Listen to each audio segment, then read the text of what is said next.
Hello guys, ചാൽ ബീച്ചിലാണ്. കൂടെ സിദ്ധാർത്ഥ് ഉണ്ട്, വിഷ്ണു ഉണ്ട്. ഇതെല്ലാം കഴിഞ്ഞ് നമ്മൾ നേരെ ചാൽ ബീച്ചിലേക്ക് അങ്ങ് നടന്നങ്ങ് കയറി കേട്ടോ. കുറച്ചങ്ങ് കഴിഞ്ഞപ്പാടിന് ഇതേമാതിരി നമ്മൾ എൻട്രൻസ് അങ്ങ് കാണാം. കയറിയപ്പാടിന് ഇതേമാതിരി കുറേ മീനുകൾ അതിന് ടാങ്കിലുണ്ടായിട്ടാ. ഫസ്റ്റ് തന്നെ ഗോൾഡ്, പിന്നെ ഇതെന്തോ പേരറിയാത്തെന്തോ ഒരു മീൻ താഴെ തന്നെ ഇങ്ങനെ ബലൂൺ നിറച്ച പോലെ ഇങ്ങനെ കിടക്കുന്നുണ്ടായിരുന്നു കേട്ടോ. പിന്നെ ഇതിൻ്റെ കുറച്ച് സൈഡിലായിട്ട് ഇതിൻ്റെ തന്നെ വേറെയും കുറേ മീനുകളുണ്ടായിരുന്നു. ഇതേമാതിരി ഇങ്ങനെ എന്താ ചത്ത് കിടക്കുക, എന്താണെന്നറിയില്ല, അനങ്ങുന്നൊന്നുമില്ല. ഒന്ന് മാത്രം ഇങ്ങനെ കണ്ണു തുറന്ന് ഇങ്ങനെ ശ്വാസം വലിക്കുന്നുണ്ടായിരുന്നു. ഇത് ചത്തതാണോ ജീവനുള്ളതാണോ എന്നൊന്നും എനിക്ക് മനസ്സിലായില്ല കേട്ടോ. അഭിനയിക്ക് ഞാനോ കുറച്ചിപ്പുറത്ത് വരെ ടെട്രേ അങ്ങനെ അതേപോലത്തെ വേറെ കുറേ ഫിഷസ് എല്ലാം കണ്ടിന് കേട്ടോ. പിന്നെ ഒന്നിൻ്റെ ഇങ്ങനെ അടുത്ത് നോക്കുമ്പോൾ ഇതേമാതിരി ചത്ത പോലെ അങ്ങ് കിടക്കുന്നുണ്ട്. ഓസ്കാർ അതിന് പക്ഷെ കുറച്ച് അതിൻ്റെ ഒരു ഇതിലങ്ങ് അങ്ങനെ എണീച്ചങ്ങ് നീന്തി അങ്ങ് പോയി കേട്ടോ. അതുകൊണ്ട് കുഴപ്പമില്ല. കുറച്ചിപ്പുറത്ത് തന്നെ നമ്മളെ ചെറിയൊരു അലിഗേറ്റർ കാറിൻ്റെ കുട്ടി, പിന്നെ കുറച്ചിപ്പുറത്ത് നമ്മൾ ഈലെല്ലാം ഉണ്ടായിന് കേട്ടോ. അത്യാവശ്യം കുഞ്ഞ് ഈലാണ്.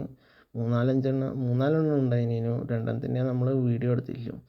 പിന്നെ കുറേ കൂടി അങ്ങോട്ടേക്ക് സൈഡിലോട്ട് പോയാലും നമ്മൾ ഇതേമാതിരി മക്കാവ് പാരറ്റെല്ലാം ഉണ്ടായിരുന്നു കേട്ടോ. ഇതേമാതിരി കൂട്ടിലാടി ഇട്ടിട്ട് കണ്ടേരം ചെറിയൊരു സങ്കടം പോലെ ഉണ്ടായിരുന്നു. കൂട്ടിലെല്ലാം കണ്ടേരും, എന്ത് ചെയ്യാൻ. അതിനെല്ലാം നോക്കി കുറച്ച് ഇപ്പുറത്ത് പാരറ്റ്, ഹെന്ന് അങ്ങനെ എന്തെല്ലാം ഉണ്ടായിരുന്നു. കുറേ ഇങ്ങോട്ടേലും ഒരു പൂച്ച ഉണ്ടായിരുന്നു. ഫുള്ള് ഒരു ഓമയിലും പോയ പാവം പിടിച്ച പൂച്ച പോലത്തെ. ഫുൾ ടൈം അത് ഈറ്റിങ് ആയിരുന്നു. നമ്മളെയൊന്നും മൈൻഡ് പോലും ആക്കിയില്ല. പിന്നെ ഇങ്ങോട്ട് ആയതുകൊണ്ട് ഒരു വരുമ്പോൾ കുട്ടി പോലത്തെ ഒരു സാധനം അങ്ങനെ അറ്റത്ത്. ഇതെന്താണെന്ന് പുറത്ത് ചെയ്യുന്നത്, കൂടുകയോ ചെയ്യുന്നത്. പിന്നെ എല്ലാം അവിടെ നിന്ന് പുറത്തിറങ്ങിയാൽ ഇതേമാതിരി ജൈൻറ്റ് വീല് അങ്ങനെയുള്ള വേറെ കുറേ ഐറ്റംസ് ഉണ്ടായിരുന്നു. കുട്ടികൾക്കെല്ലാം റൈഡ് കയറിയിട്ട് കളിക്കാൻ പറ്റിയ ഐറ്റംസ് എല്ലാം അതിൽ നമ്മളിങ്ങനെ നോക്കി. ഇതിങ്ങനെ നമ്മളെ വട്ടത്തിലിങ്ങനെ ചുറ്റുന്ന നമ്മളെ ഡ്രാഗണേനും കേട്ടോ. എന്താണെന്നറിയില്ല, പണ്ട് ചെറുതിൽ മറ്റാൻ കയറിയെന്ന് തോന്നുന്നു ഇതേപോലത്തെ ഒരു സാധനത്തിൽ. പിന്നെ അതിൻ്റെ കുറച്ച് ഇപ്പുറത്തായി തന്നെ നമ്മളെ വേറൊരു മറ്റേ തോണി പോലത്തെ ഉണ്ട്. മേലേക്ക് എടുത്ത് ഇതേമാതിരി താഴോട്ടും മേലോട്ടും കറക്കുന്നത്. മേലെത്തുമ്പം തലാകെ കറങ്ങുന്ന ഐറ്റം പോലെ എനിക്ക് തോന്നി. കണ്ടപ്പം തന്നെ എനിക്ക് പേടിയായി.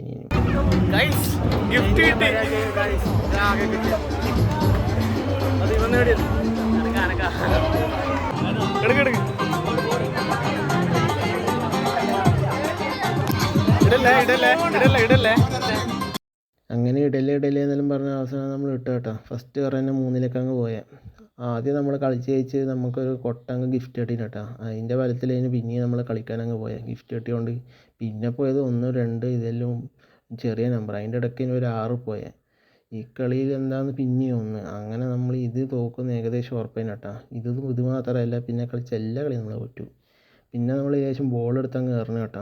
എന്താണെന്നറിയില്ല, ഫസ്റ്റ് എറിയാനോ കൊണ്ടില്ല, രണ്ടാമത്തെ എങ്ങനെയോ കൊണ്ട്, മൂന്നാമത്തെ ഈ എറിഞ്ഞ് എല്ലും പൊപ്പിക്കണേനു ഏടാ നടക്കേ. പിന്നെ ഇങ്ങനെ വട്ടം കറങ്ങുന്ന നമ്മളെ ഇതുണ്ടായിരുന്നു, ഒരു കാർ പോലത്തെ ഐറ്റം. കാണുമ്പോൾ എനിക്ക് പേടിയായി. പക്ഷെ എന്താ ചെയ്യാനാണ്, ഒന്നില്ലെങ്കിൽ നമ്മൾ കയറണ്ടേ. അങ്ങനെ നമ്മൾ ഈ ടിക്കറ്റെല്ലാം കൊടുത്ത് ഇതിൻ്റെ മേലെ അങ്ങ് കയറി കേട്ടോ.